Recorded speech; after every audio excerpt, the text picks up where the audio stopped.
Saudara Kaisang Pangarep, putra bungsu Presiden Jokowi, siap hadir menjadi Depok pertama. Nah, apakah ini kode untuk maju di Pilkot atau pemilihan wali kota Depok?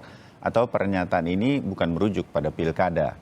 Nah, kita akan ulas bersama Wakil Ketua DPD PSI Kota Depok, Icuk Pramana Putra, juga hadir juru bicara PKS Muhammad Khalid, serta pengamat politik yang juga Direktur Eksekutif Political Review, Ujang Komarudin. Kang Ujang, selamat pagi. Mas Selamat Khalid, pagi, Mas Icuk, Bang selamat Bayu. pagi. Assalamualaikum Mas Bayu, Mas Ya, Ujang. kita Ya, Bang kita Khalid, Bang Selamat Icuk. pagi. Maju. ya terima kasih waktunya. Selamat pagi semua, salam sehat. Dan saya sengaja tidak mengundang Mas Kaisang, biar seru. Saya mau ke Mas Icuk dulu, Mas Icuk. Ini benar udah komunikasi dan kalau lihat videonya kita kemudian ada keraguan-raguan nih Mas Kaisang nih majunya sebagai, kok bilangnya nggak Depok nomor 1 sih gitu kan. Layaknya dalam politik kalau menjadi wali kota atau gubernur tuh Depok 1 atau apa begitu. Tapi Depok pertama, kita jadi mikir-mikir ini gimmick-gimmick, jangan-jangan produk nih ada sesuatu. Dan pintarnya putra-putranya Pak Jokowi kan di sini, terutama Kaisang yang banyak bergerak di UMKM. Mas Icuk, ini serius atau enggak mau ke Pilkot Mas Kalau Kaisang? sebetulnya nanti kan tadi sudah dinyatakan juga bagaimana teman-teman mencerna ini sebagai bentuk pernyataan politik atau pernyataan bisnisnya gitu kan. Nanti kan tergantung pencernaan masing-masing. Nggak semuanya kuat, nggak semuanya siap kan gitu. Ya. Kalau kami secara politik dari awal dan juga Mas Kaisang sendiri sudah mengakui bahwa baliho-baliho yang bertebaran saat ini ya memang dari fotonya disuplai oleh beliau gitu sih. Nanti dicerna lagi masing-masing. Iya, Saya iya. rasa ini gerakan cukup serius.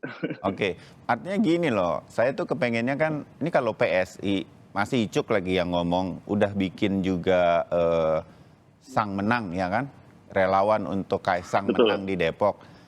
Saya pikir ini cukup serius begitu, jangan nanti PSI-nya sama kita nih, kena prank juga atau bagaimana gitu, Mas Icuk?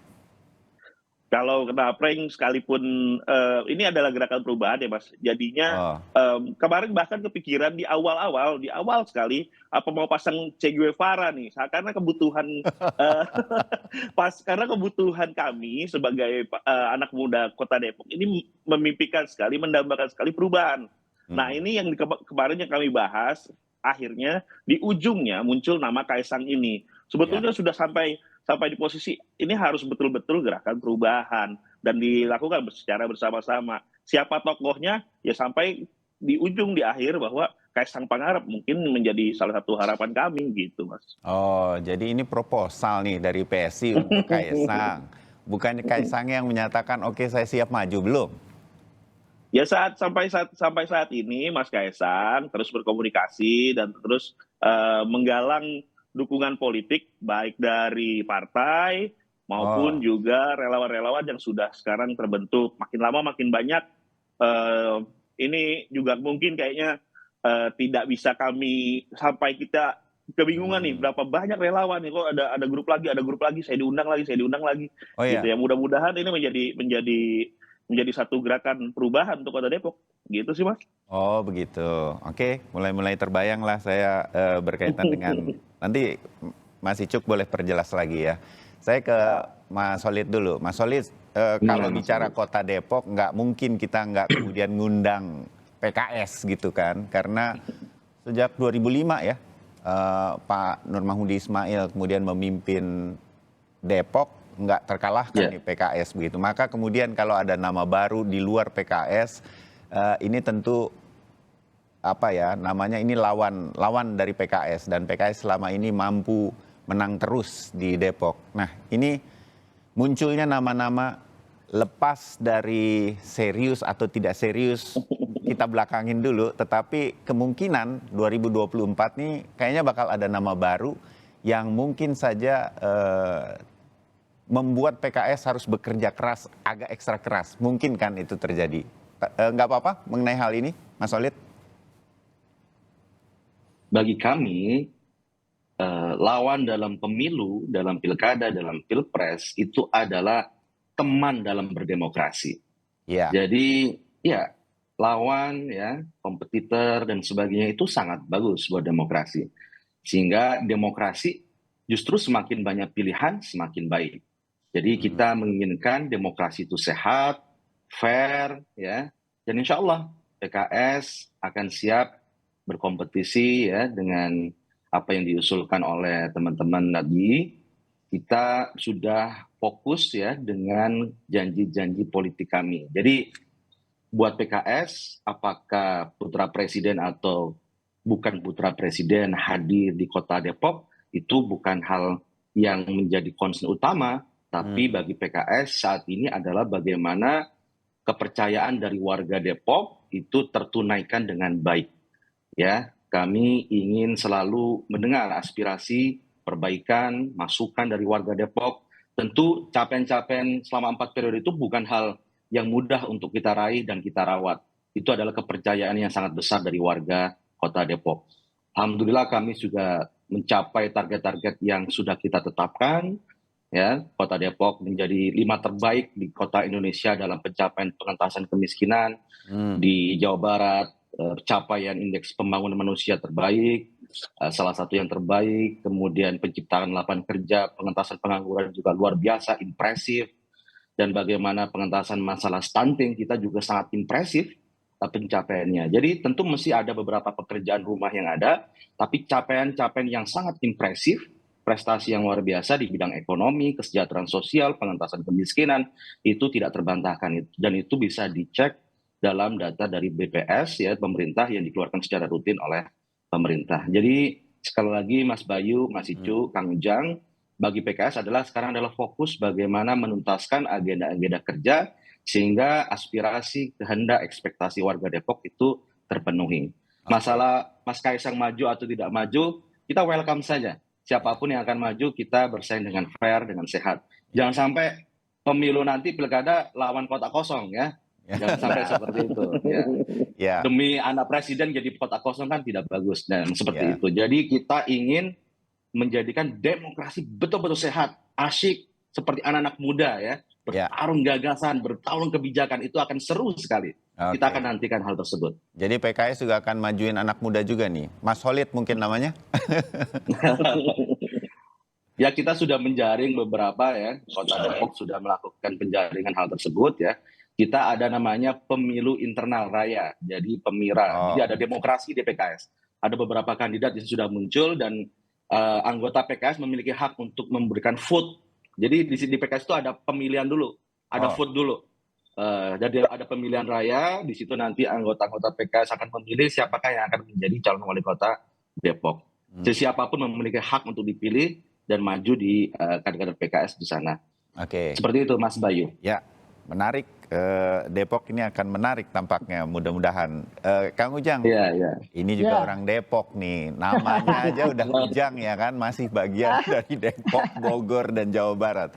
Kang, apa yang Anda lihat dari lepas dari sekali lagi kita masih menunggu kepastian sebenarnya Kaisang Pangarep ini akan benar-benar maju nggak jadi orang nomor 1 di Depok, jadi wali kota. Harapan saya sih serius saja begitu, sehingga kemudian pilkada di Depok tahun ini nih 2024 ini akan menarik begitu, melawan petahananya yang juga nggak bisa terbantahkan sih, sangat kuat di Depok. Saya tahu persis itu. Nah, Kang Ujang, apa yang Anda lihat dari fenomena ini kemudian? Yang pertama tentu tadi ada pernyataan Mas Kaisang, 3 hal yang saya catat. Pertama, sudah mendapatkan izin keluarga. Kan itu titik poin. Yang kedua, siap hadir menjadi Depok pertama. Walaupun tadi masih bias katanya apakah menjadi wali kota atau promosi, saya sih menyikapinya ya kelihatannya serius. Yang ketiga tadi ya foto-foto disupport dari Kaisang. Nah, saya melihat dari ketiga poin ini ya mengatakan bahwa sesungguhnya Kaisang dan PSI serius dalam konteks untuk mendukung ya Kaisang menjadi calon wali kota Depok. Cuma memang begini, Bang Bayu, kalau misalkan tidak jadi, lalu tidak serius, maka mohon maaf Kaisang dan keluarganya akan dicap sebagai tanda petik ya, sebagai politisi yang mohon maaf suka berbohong dong. Ya katanya siap maju, katanya siap hadir menjadi Depok pertama, tahu-tahu nggak maju. Ini juga pembelajaran yang tidak bagus kalau itu terjadi. Oleh karena itu tadi alangkah menariknya ya jika kontestan Pilkada Depok di November 2024 yang menghadirkan Kaisang tidak masalah. Tadi juga menghadirkan calon petahana terbaik dari PKS. Justru inilah yang membuat Depok menjadi punya dinamikanya sendiri yang akan menjadi rujukan atau referensi bagi daerah-daerah yang lain. Kenapa Kaisang perlu maju? Pertama, dia anak muda. Ya oleh karena itu saya melihat kenapa ini anak muda penting, walaupun terlepas pengalamannya ada tidak atau tidak ada, itu menjadi penting. Yang kedua, yaitu anak presiden. Selama ini anak presiden itu selalu menang. Kalau Pak Jokowinya masih menjadi presiden, katakanlah Gibran di Solo menang, lalu Pak Bobi di Medan menang. Nah yang menarik di Depok ini ketika nanti pilkada diselenggarakan, dilaksanakan di November 2024, Pak Jokowi ya sudah tidak jadi presiden lagi karena sudah selesai per 20 Oktober. Saya sering mengatakan ke teman-teman. Halo Kang Ujang. Halo Kang Ujang. Tampaknya suara dari Kang Ujang bisa diulang sedikit? Ya bisa melenggang untuk bisa menjadi wali kota. Tetapi ketika misalkan yang terpilih nanti presiden barunya adalah pihak oposisi, katakanlah kalau Anies maju, Anies yang menang, ini juga akan berbeda. Kaisang juga akan melawan calon PKS yang kuat. Karena ketika misalkan pihak oposisi yang menang, ketika Anies yang menang, katakanlah seperti itu, maka PKS pun akan semakin kuat. Berbeda kalau misalkan presidennya yang menang adalah figur atau calon yang didukung oleh Pak Jokowi. Itu kemungkinan Kaisang akan sedikit melenggang dalam konteks pertarungan nanti. Jadi catatan penting itu di situ. Karena kita itu berpolitik tidak hanya melihat di depan layar, tapi di belakang layar itu yang paling penting. Di depan layar kan ya bagaimana ada baliho, ada foto-foto, berpromosi, berkampanye gitu ya. Tapi di belakang layar kan terkait dengan persoalan tadi ya keterlibatan aktor-aktor di belakang layar yang penentu politik juga. Tadi siapa presiden yang menang nanti itu menjadi penentu siapa sebenarnya wali kota Depok. Apakah presidennya yang didukung oleh Pak Jokowi ataukah memang oposisi? Ini juga akan menentukan nanti ya perjalanan dari Kaisang untuk bisa menjadi wali kota Depok atau tidak. Ya, oke. Kang Ujang sedikit saja mengenai mampu bertahan lamanya menjadi petahana yang selama ini kuat PKS di Depok. Anda punya catatan mumpung ada Mas Solid. Dengan munculnya nama-nama baru, kemungkinan besar, ini udah ditantang sama Kang Ujang nih. Mas Kaisang selamat pagi. Anda nggak boleh bohong-bohongin orang lagi. Ini nggak boleh jadi gimmick-gimmick. Udah tanggung ya. Mas Icuk proposalnya udah jadi ini masalahnya. Oke, jadi untuk PKS sendiri apakah ini nggak bisa dianggap enteng munculnya nama-nama baru yang mungkin saja kuat koneksinya dengan presiden nanti yang terpilih? Kang Ujang. Ya, catatan saya seperti itu ya. Kaisang itu mohon maaf, kalau kita lihat sisi politiknya belum berpengalaman. Ya. Tetapi karena tadi anak presiden itu menjadi kuat.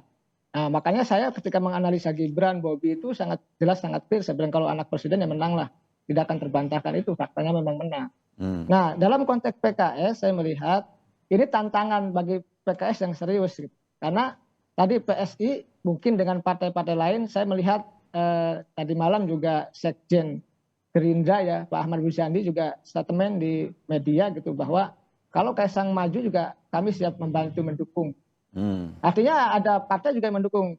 Terus Pak Nusirwan juga mengatakan ya kalau memang serius ya kemungkinan PDIP juga sebagai partai keluarganya Pak Jokowi juga akan mendukung. Artinya memang banyak yang mendukung karena kalau didukung hanya oleh PKS mohon maaf tidak cukup karena PKS hanya mendapatkan 1 kursi di Kota Depok.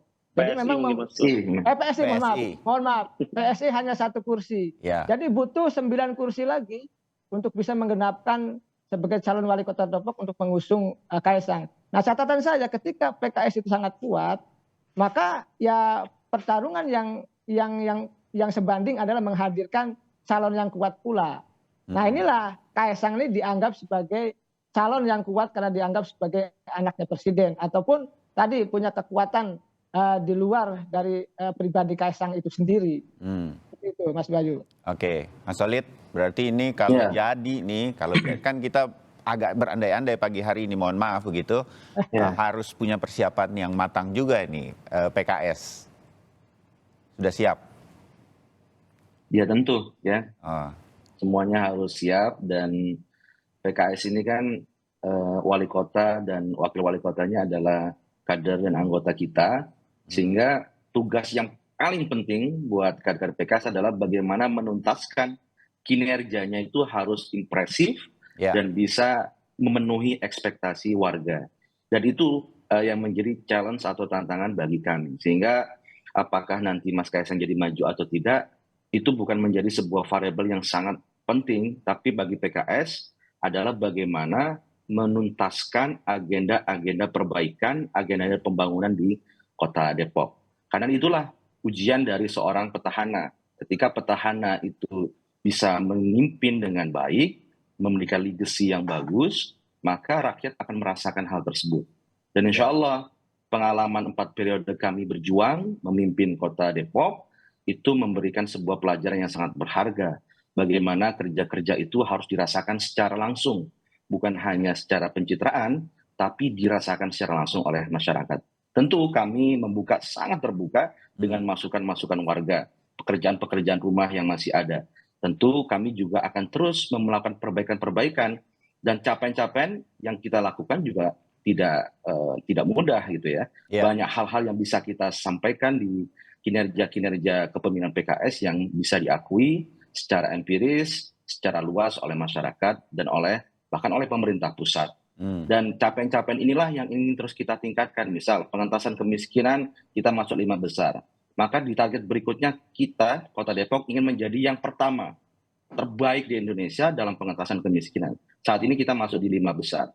Dan bagaimana IPM juga sama, pengentasan pengangguran juga sama. Karena disinilah masalah ekonomi, harga-harga kebutuhan pokok, lapangan pekerjaan, kewirausahaan, kemudian bagaimana mengentaskan masalah stunting, kesehatan. Karena itulah real. Kita kalau sudah masuk dalam politik how to govern, bagaimana mengelola pemerintahan, itu sudah masuk ke wilayah real, Mas Bayu.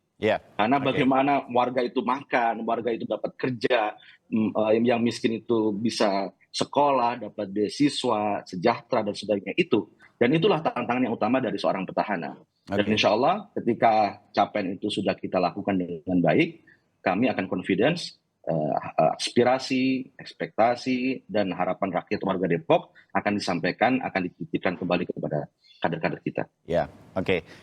Mas Icuk, sedikit saja. Saya kembali ke keseriusan dari Kaisang ini untuk maju.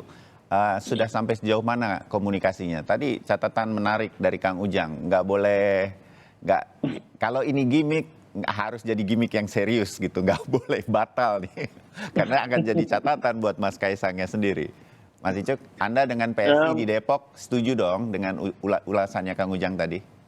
Setuju, kami juga sudah menyiapkan. Tadi kami juga kemarin kami menyiapkan relawan lagi untuk membentuk simpul-simpul di 11 kecamatan Kota Depok. Jadi mudah-mudahan saat Mas Kaisang turun sudah siap tuh teman-teman untuk mendampingi beliau gitu. Kalau tadi belum ada pengalaman politik, ya ini teman-teman di 11 kecamatan ini akan berkontribusi memberikan masukan dan arahan apa saja yang masih kurang selama kepemimpinan teman-teman PKS gitu. Mungkin kan bisa di-share juga gitu kan. Oke. Baik. Saya akan lanjutkan di bagian kedua berkaitan dengan Pilkada di Depok, dengan adanya kemungkinan Kaisang masuk, tapi kita pengen tahu partainya mana. PSI pasti menjadi salah satu pendukungnya, dan bagaimana apa yang kemudian harus diperhatikan oleh PKS sebagai petahana terkuat di Depok sampai selama ini. Nah, nanti Kang Ujang juga punya ulasannya. Kami segera kembali untuk bagian kedua. Saudara, kami lanjutkan perbincangan kita berkaitan dengan akan majukah Kaisang Pangarep di pemilihan wali kota Depok pada 2024 mendatang. Masih ada Icuk Permanaputra. Saya menyebutnya biar mudah jubir PSI, sebetulnya juga Wakil Ketua DPD PSI di Depok, Muhammad Khalid, jubir PKS, dan Ujang Komarudin, analis politik. Kang Ujang, kalau tadi ini saya mau sedikit bicara mengenai Depok. Selamat pagi lah warga Depok dan sekitarnya gitu. Karena Kang Ujang juga orang Depok, saya tahu. Jadi Kan selama ini PKS sudah menguasai Kota Depok. Catatan-catatannya impresif tadi disebutkan oleh Mas Khalid begitu. Kang Ujang sendiri Anda melihat ini akan menjadi penting dengan hadirnya karakter tokoh muda, pembaruan, ini juga menjadi salah satu gebrakan di dalam sebuah pilkada kan. Nah, hal semacam ini mana yang akan dilihat oleh warga Depok terutama ketika nanti pilkada ini? Hampir nggak pernah kayaknya ada nama-nama yang begitu terdengar, nama-nama yang begitu highlight begitu. Kaisang menjadi salah satu warna nih menurut saya. Kalau dia betul-betul serius, Mas Kaisang harus serius ini. Saya bolak-balik nih dari tadi menyampaikan ujaran dari Kang Ujang begitu. Nah, Anda melihatnya ini akan menjadi perhatiankah prestasi dan kemudian tokoh muda pembaruan, walaupun wali kota di setiap tempat pasti juga punya catatan lebih dan kurang itu pasti. Kang Ujang. Ya, kan begini. Di politik itu ibaratnya Kaisang katakanlah dengan ya calon PKS nanti, ya itu kan seperti bejana yang berbeda. Ya. Jadi katakanlah kalau Kaisang bejana A, PKS ya atau kandidat dari PKS nanti siapapun yang diusung itu bejana B gitu.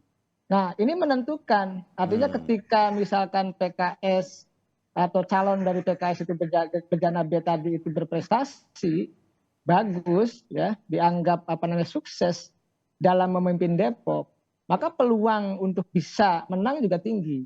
Ya. Gitu. Begitu juga sebaliknya, kalau sekarang atau incumbent ya yang gagal ya atau dianggap gagal, mohon maaf, dianggap tidak berprestasi, dianggap tidak sukses, mengecewakan masyarakat Depok begitu. Nah, ini akan menjadi peluang bagi Kaisang dengan bejana yang lain tadi atau bejana B saya sebutkan. Jadi tergantung peluangnya itu tergantung apakah memang PKS mampu menghadirkan prestasi-prestasi yang membanggakan sehingga warga Depok itu masih simpatik kepada PKS. Nah, kalau itu tidak bisa diraih, kalau itu tidak bisa didapatkan, ya maka kemungkinan yang hadir, yang ada adalah yang kecewa.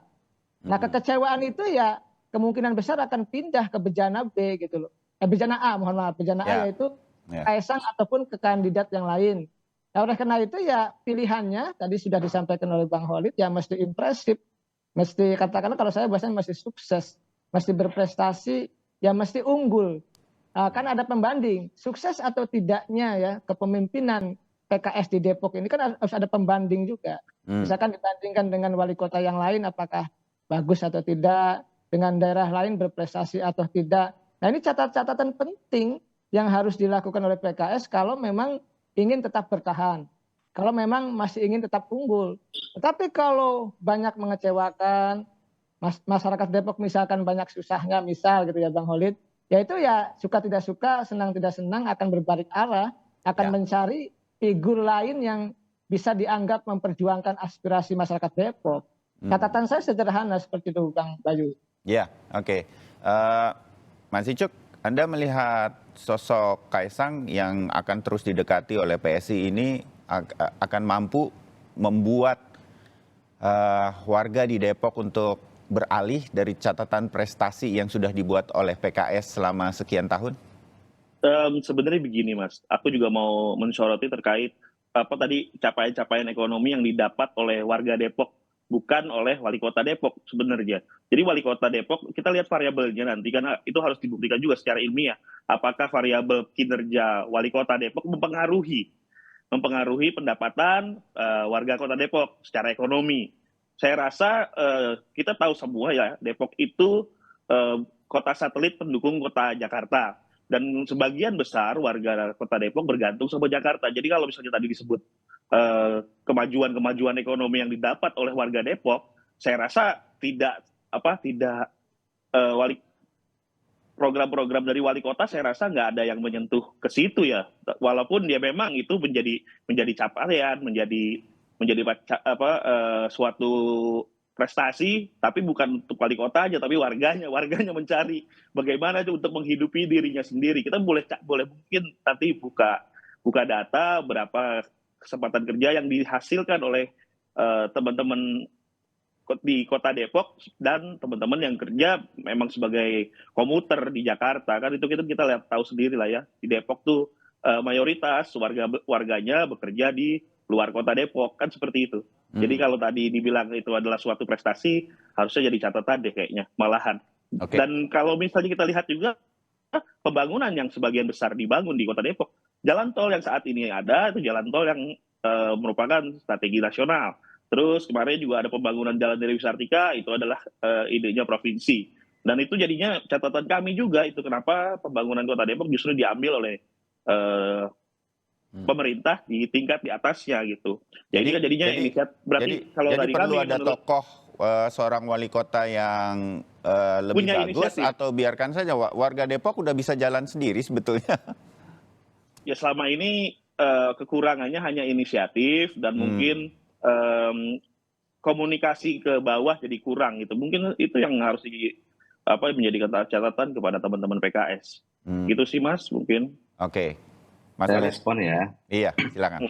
Jadi ini pernyataannya absurd dari Mas Ucu ya.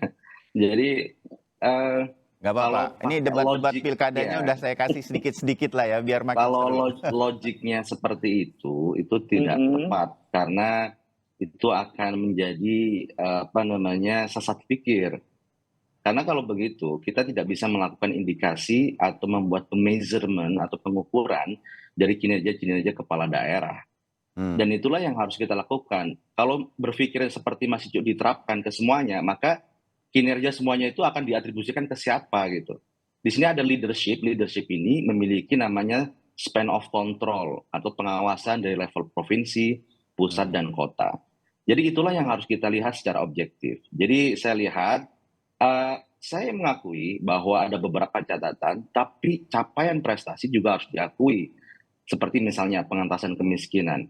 Ini saya akan sorot satu indikator saja. Kalau kita survei, apa sih yang paling penting bagi warga? Itu top of mind, itu adalah masalah ekonomi.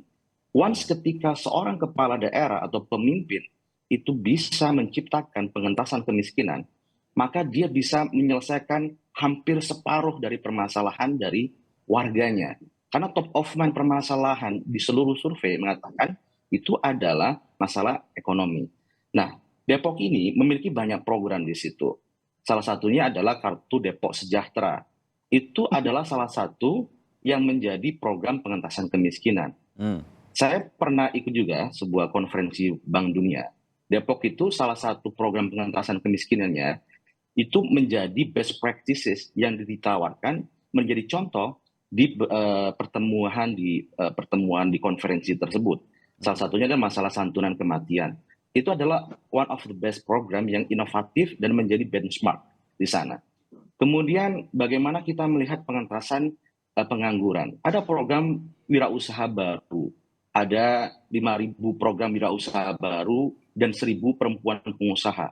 Dan ini adalah program inovatif, kreatif yang baru diterapkan ketika kepemimpinan PKS ini berjalan. Jadi ada dorongan-dorongan program di sini. Kalau disebut autopilot, ya, data-data pertumbuhan ekonomi, pengentasan kemiskinan, ini bisa rusak nih indikator-indikator ini. Kepala daerah dibilang autopilot semua gitu kan, bukan hanya Depok gitu kan. Dan ini tidak seperti itu cara menilainya. Jadi ada indikasi-indikasi yang bisa kita lihat, kita ukur, dan kita bahas secara objektif. Wah ini karena warganya. Kalau begitu ngapain ada pemimpin kalau begitu? Bagaimana kita menilai seorang pemimpin, leadership seorang pemimpin? Ya dari kinerja-kinerja yang bisa diukur. Ini disebut dengan technocratic leadership, kepemimpinan yang bisa diukur secara ilmiah dan rasional. Ada juga kepemimpinan yang diukur secara emosional. Dan ini mungkin bisa kita perdebatkan karena subjektivitas, rasa, atau secara psikologis itu seperti apa. Nah, masalah stunting misalnya. Stunting Depok itu melampaui dari target nasional. Nasional itu targetnya 14%. Depok bisa menurunkan 12,6%. Ini luar biasa loh. Stunting ini, balita yang gagal tumbuh, ini bahaya untuk generasi masa depan. Dan Depok menjadi salah satu kota yang mendapat predikat kota layak anak 5 kali berturut-turut loh. Dan ini mencapai pengentasan untuk stunting itu impresif angkanya, di angka 12,6%, melampaui dari target nasional. Jadi hal-hal sepanjang ini itu faktual, datanya bisa kita cek dan kita ukur. Dia yang mengeluarkan adalah Presiden Joko Widodo, pemerintahannya, pemerintah pusat ini, Ya. Mas Icu. Bukan Depok yang mengeluarkan. Oke, Ini Mas BPS, Icuk, ini data dari pemerintah pusat. saya mencatat Tadi catatan-catatan tadi kan Mas Icuk. Ya. Saya kembali lagi nih, siapapun yang diusung oleh PSI untuk melakukan perubahan-perubahan, kan harus berhadapan dengan data-data tersebut. Mas Kaisang kek atau siapa kek yang nanti akan diusung oleh PSI, mungkin bersama partai politik yang lain.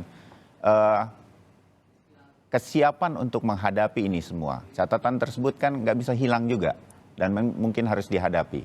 Nah, kesiapan ini sudah disiapkan bagi seorang Kaisang atau siapapun nanti yang maju untuk menantang PKS di Depok.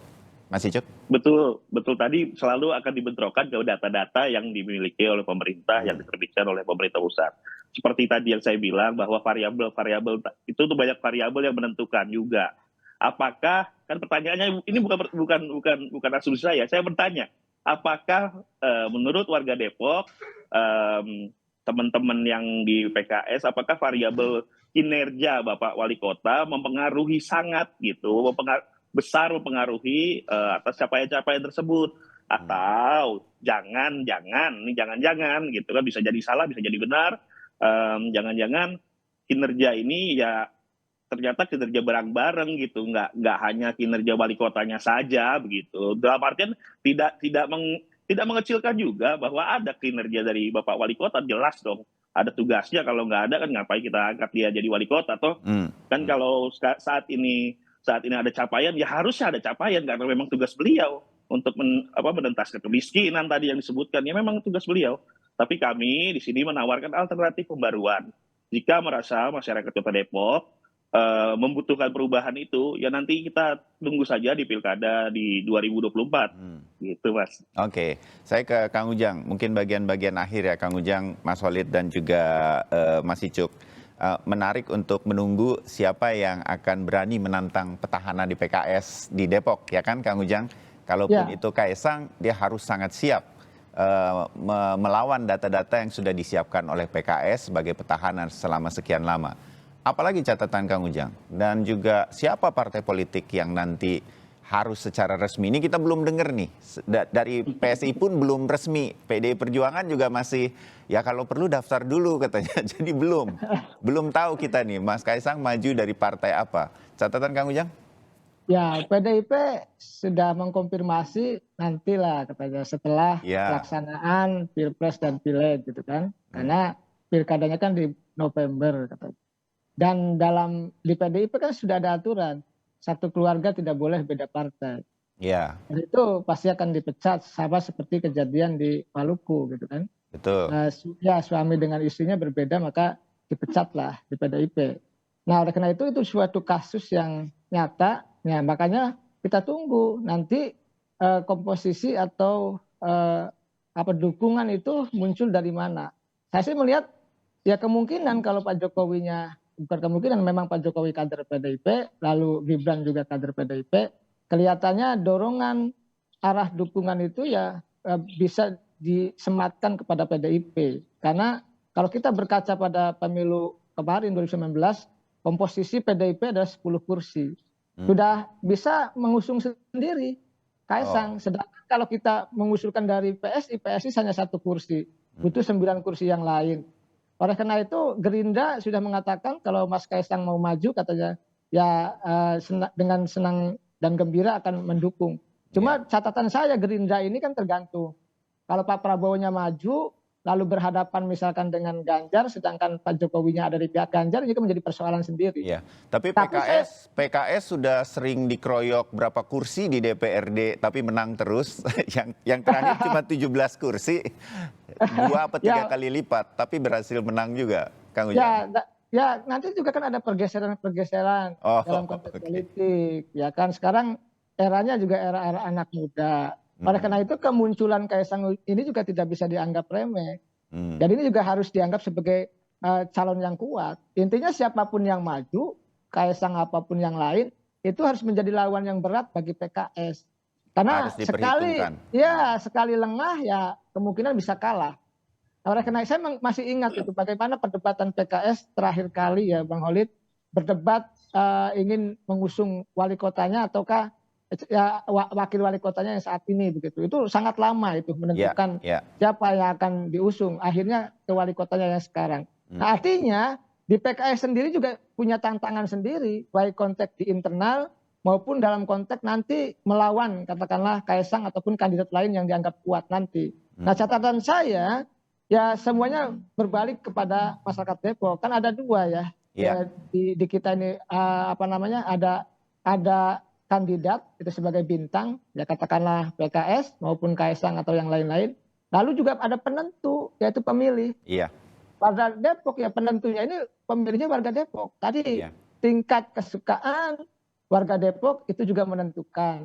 Tingkat prestasi wali kota Depok juga menentukan. Nah, lalu tingkat strategi katakanlah ya, tingkat kecerdasan dan tingkat kalau saya katakan ya, kedekatan ya, kalau saya katakan kedekatan Kaisang nanti juga dengan warga Depok juga menentukan.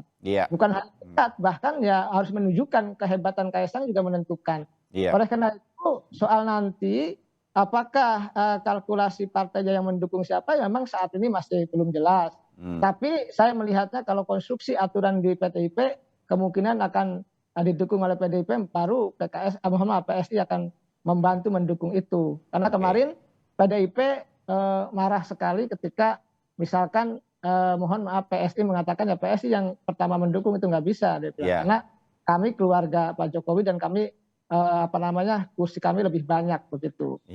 Oke. Menarik melihat Depok dengan munculnya baliho-baliho dari PSI untuk Kaisang. Jadi kita lihat nanti petahana sedikit PKS. Komentar saya. Ya, boleh singkat sedikit, saya kehabisan waktu, Mas Solid. Ya, anak muda sangat penting dalam kepemimpinan. Tapi anak muda yang memiliki rekam jejak, bukan hanya sekedar privilege karena dia anak seorang presiden. Oke. Dan saya berharap anak muda akan membuat Pilkada Depok kali ini ramai-ramai orang datang ke bilik suara. Itu yang harapan saya, Kang Ujang juga pasti bersama PKS dan juga PSI. Demokrasi kita harus muncul orang-orang muda dengan track record dan keseriusan. Jadi Mas Kaisang harus serius nih majunya. Terima kasih untuk obrolannya. Kang Ujang, Mas Solid, dan juga Mas Icuk. Sampai ketemu. Terima kasih Mas Bayu, Kang Ujang, Mas Icuk. Sehat-sehat semua. Thank you, Mas Ujang.